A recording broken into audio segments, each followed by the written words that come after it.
On va aller voir ce qui t'attend dans ta vie amoureuse. Tiens, avec le petit oracle de la vie, l'oracle de l'amoureuse, pardon. Qu'est-ce qu'on te dit? Alors, le psyché, ok. La malchance, la trahison. Là, on me dit clairement que tu fais partie des personnes qui ont eu pas mal de problèmes dans les relations amoureuses.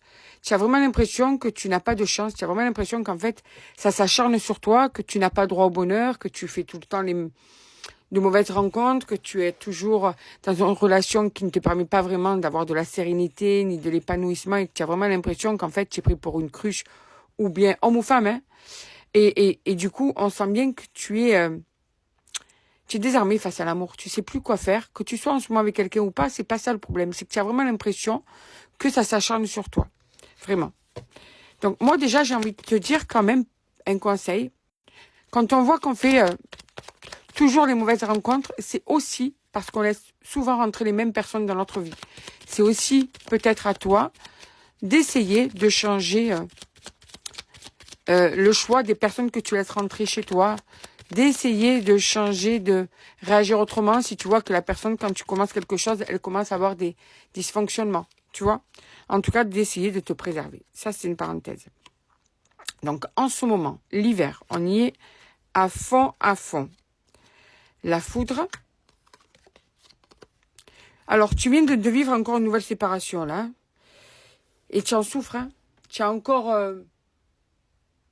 ou plus de nouvelles de cette personne, ou bien il y a eu une séparation qui vient d'être effective, ou bien tu es en train de divorcer, ou bien voilà. Bref, tu es vraiment dans la cassure, la séparation. Donc, c'est aussi pour ça que tu as cette pensée en te disant, j'ai vraiment pas de chance, j'en ai marre de toujours arriver à une situation qui, en fait, eh bien, ne dure pas dans le temps, ou bien qui est compliquée. Ça peut être aussi une séparation récurrente, tu vois.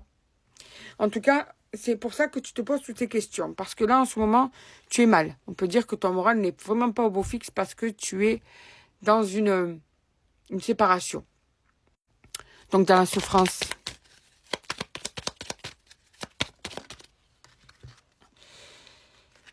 Eh ouais.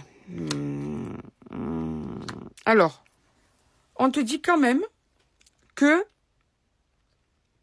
tu as l'impression, tu as l'intuition, pour ceux qui y croient bien sûr, hein, parce que ça existe, que on a fait un travail sur toi.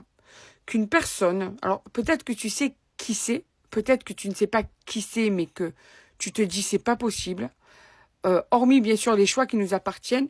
Là, on est aussi dans le schéma de quelqu'un a fait un travail sur moi pour me donner, alors pour m'envoyer le mauvais œil, m'a fait un ensorcellement, m'a fait un travail occulte, pour me bloquer au niveau de mes relations. Tu as vraiment l'impression qu'en fait on t'a interdit le bonheur aussi parce que quelqu'un a fait un travail sur toi. Alors, comme je t'ai dit, peut-être que tu sais de qui je te parle, comme peut-être tu l'ignores. Mais toi, tu le ressens par contre. Je suis pas en train de t'apprendre quelque chose. Hein. Je suis en train de te dire que tu ressens ce travail, ou tu sais qu'on t'a fait un travail, peut-être qu'on te l'a déjà dit, et que par contre, tu sais que c'est quelqu'un de malveillant. Bon, de toute façon, c'est jamais quelqu'un de bon qui te fait un travail. Hein. Voilà. Et qui fait tout pour que tu ne restes pas en couple. D'accord? Voilà. Donc ça, c'est une parenthèse parce que là, on te dit qu'il y a des nouvelles qui arrivent. Ouais. Des nouvelles qui vont te faire chaud au cœur. Ouais. Alors, des nouvelles qui vont te faire chaud au cœur.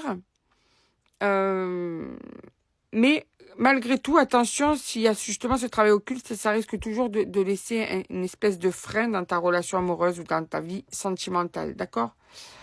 On te dit aussi que, en fait, comment te dire ça? Ouais, c'est ça. C'est qu'en fait, cette personne avec qui tu es a tendance à partir revenu. Il y a eu beaucoup d'allers-retours. Beaucoup d'allers-retours. Tu as beaucoup pris sur toi quand même. Hein, tu as beaucoup... la dernière personne avec qui tu étais là. Tu as beaucoup été dans le sacrifice. Hein. Et d'ailleurs, c'est vraiment la carte qui sort, c'est l'instabilité. La personne qui n'est jamais dans le même jamais dans le même comportement, jamais dans la même envie, la même humeur. Et ça t'a amené pas mal de craintes aussi. c'est une personne qui est insaisissable dans sa manière d'être. C'est-à-dire que tu peux avoir eu des moments très forts en émotion avec cette personne et à côté de ça, des fois, avoir l'impression que tu as une personne étrangère face à toi. Quoi qu'il en soit, tu as des sentiments pour cette personne. Oh, mais vous êtes à côté quand même, hein? Quand même, hein? Vous êtes à côté quand même. Donc, quoi qu'il en soit, vous êtes amoureux l'un de l'autre. Donc, les sentiments sont là, mais j'ai vraiment l'impression que cette personne aime mal. C'est-à-dire que, ok, des sentiments, mais il n'y a pas tout ce qui peut mettre en place un couple qui marche dans son comportement. On te parle de renouveau, de quelque chose de nouveau, d'accord? On te parle aussi de lien karmique, donc il y a vraiment un lien spécifique entre vous. Mais on te dit bien aussi que tu es malheureux ou malheureuse, tu vois? Voilà. Il y a la protection, les sentiments, l'union. Ah, je continue, 2 minutes. Ouais, ah, ok. Avant, tu pensais vraiment que c'était la bonne personne cette fois-ci. Tu t'es dit, allez, cette fois-ci, c'est la bonne personne, je vais avoir de la chance en amour, j'ai vraiment l'impression que ça va marcher. Et tu t'aperçois qu'en fait, cette personne, ok, des sentiments, mais elle a quand même certaines caractéristiques des personnes de ton passé. Et en tout cas, tu as vraiment l'impression, comme je t'ai dit au début de ce tirage, que tu fais souvent les mauvais choix. Donc déjà, essaye de travailler sur tes choix peut-être. Et puis, au niveau de ton travail occulte, ben, pour ceux et celles qui sont concernés, voilà, c'est aussi pour ça que vous avez un blocage par rapport à votre relation amoureuse, par rapport à votre vie sentimentale. C'est aussi parce qu'on a tout fait pour bloquer votre épanouissement au niveau de votre vie sentimentale.